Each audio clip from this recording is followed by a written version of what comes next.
پرزیدنت روسیه ولادیمیر پوتین در ملاقاتش با سران جناح‌های دومه دولتی گفت مسئله لغو پتنت برای مهاجران کاری باید بررسی شود. لغو نظام پتنتی برای مهاجران پیشنهادی خوب است.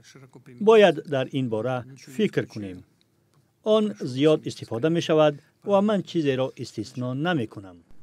به قول پوتین مهاجرت کاری از ساحه‌های حساس در روسیه به شمار می رود و مقامات مرکزی و محلها نباید آن را نادیده گیرند.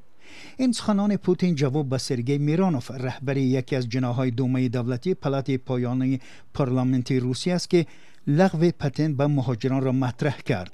در ملاقات بخشیده به نتیجه گیری از انتخابات میان دوره روسیه میرانوف پیشنهاد کرد نظام پتنتی بیکار شده به روسیه مهاجران را تنها توسط سهمیه و یا کوتاهای کاری راه دهند.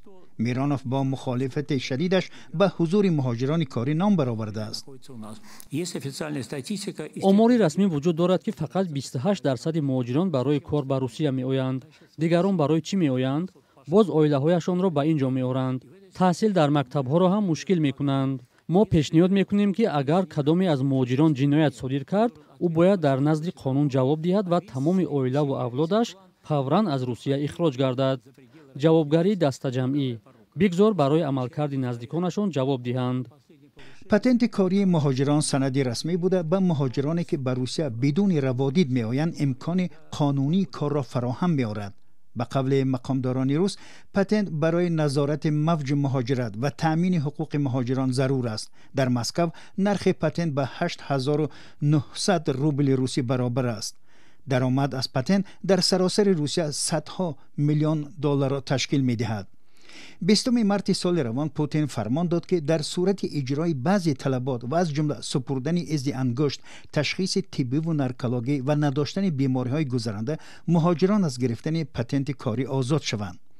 قبل از آن حکومت روسیه پیشنهاد کرده بود که نظام دعوت به کار خارجیان تغییر یافته ورود آزاد مهاجران کاری به روسیه منع گردد.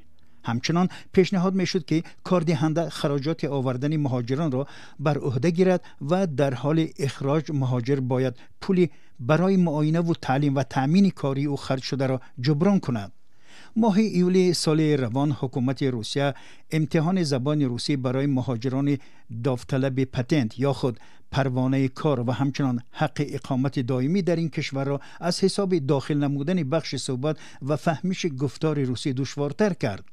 مقامات روسیه گفته بودند که بیش از 700,000 مهاجر در این کشور سند درست برای حضور در این کشور را ندارند و اگر تا 10 سپتامبر سندهایشان از نو تهیه نشوند از کشور اخراج می شوند.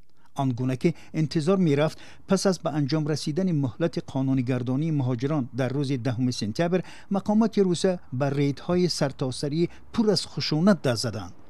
در عین زمان مقامات روسیه ظاهراً برای به دست آوردن سرمایه سیاسی و دلگرم نمودن مهاجران کاری از اوکراین و مولداوا آنها را از بعضی پرداخت‌های مربوط با بود و باش در روسیه و حق کار در این کشور آزاد کردند.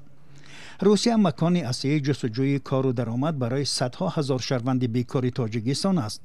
حالا روسیه فشار و محدودیت به مهاجران را افزایش داده است و دیگر این کشور مکان امن برای مهاجران دانسته نمی شود.